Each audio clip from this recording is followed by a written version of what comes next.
All right, let's jump right into it. Have you ever had that feeling where your English vocabulary just completely vanishes the second you try to use it in a real conversation? Yeah, we've all been there, and if that sounds familiar, you are in the exact right place. In this explainer, we are setting one very clear goal: mastering 8 Native American conversational phrases.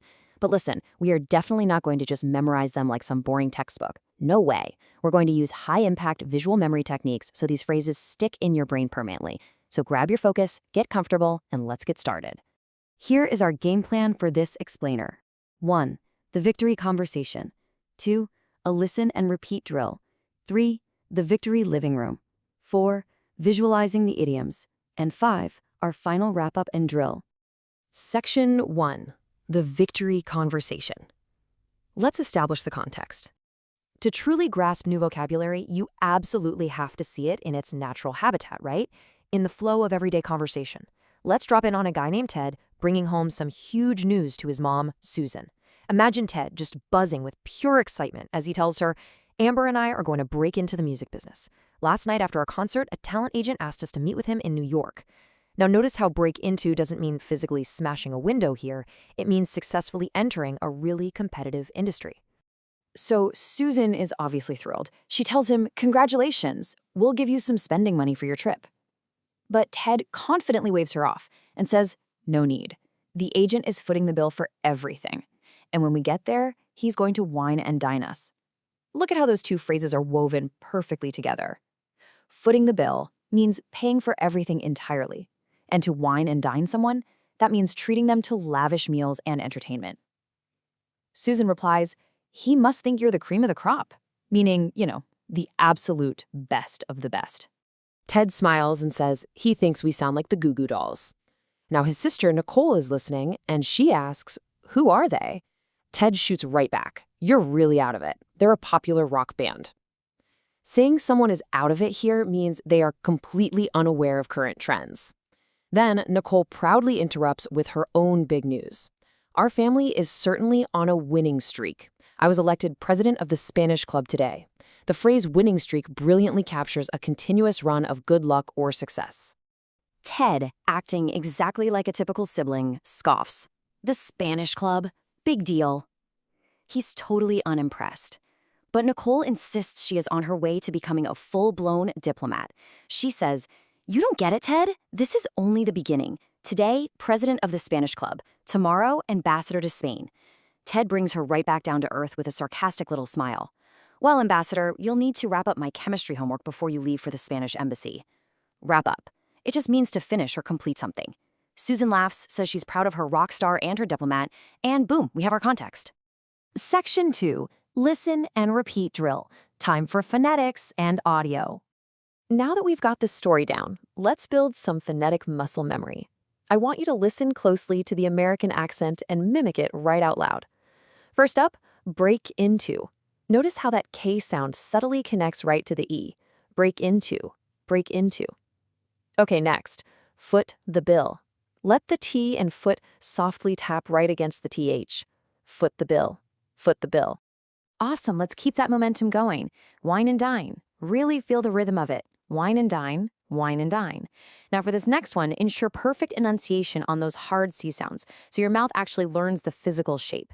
Cream of the crop, cream of the crop. Number 5 runs together so smoothly in conversational English.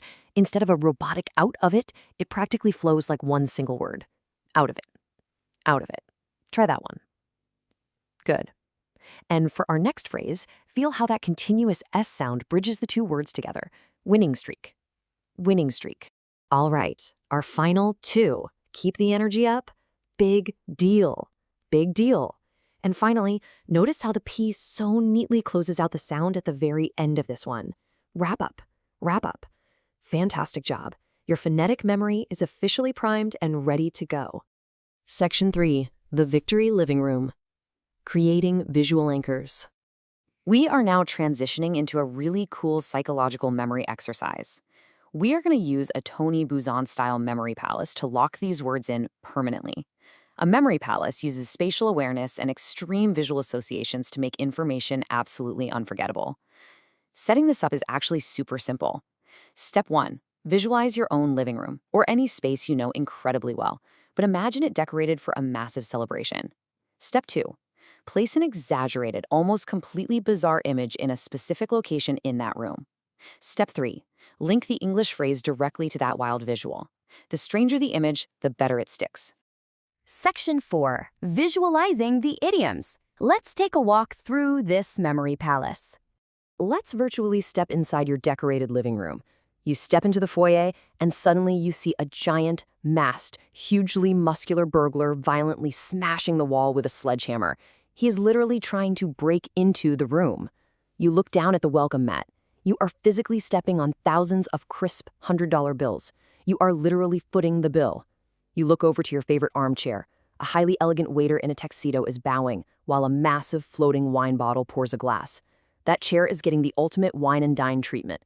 Finally, you glance at the TV. Sitting right on top of it is a massive bowl of whipped cream with a shiny golden riding crop sticking out. It is literally the cream of the crop. You keep walking. Look over at the curtains. Staring right back at you are these giant, dazed, bloodshot, spinning eyeballs. They look entirely dizzy, confused, and completely out of it. You turn to the coffee table. Right down the middle is a glowing neon racing stripe. You touch it, and suddenly it lights up like a Vegas slot machine, aggressively flashing winner, winner, winner. It's a continuous winning streak. Next to it, the bookshelf is magically shrinking down to the size of an ant. But sitting on top is a giant, booming megaphone screaming at the top of its lungs, "Big deal, big deal." And lastly, your comfortable sofa. It's completely inaccessible because someone is frantically tying it up in massive, mile-long rolls of shiny holiday gift wrapping paper, desperately trying to wrap up the sofa. Section 5. Final wrap-up and drill. Let's do a rapid-fire summary. We have walked the room and we've seen the absurd images. By combining that conversational context, the phonetics, and those totally wild mental anchors, we've built solid neurological links. Let's do one final rapid-fire run-through to seal the deal. Picture your living room and say them out loud with me right now. Break in 2. Foot the bill. Wine and dine. Cream of the crop. Out of it. Winning streak. Big deal. Wrap up. Absolutely brilliant. And that brings us to the end of our cognitive journey in this explainer. The context is set, the phonetics are drilled, and your mental memory palace is fully decorated. So my final question to you is this. Which of these 8 phrases are you going to confidently bring out into the real world and use in your very next English conversation? Think about it, visualize it, and then go out and use it. Thanks for joining me, and keep learning.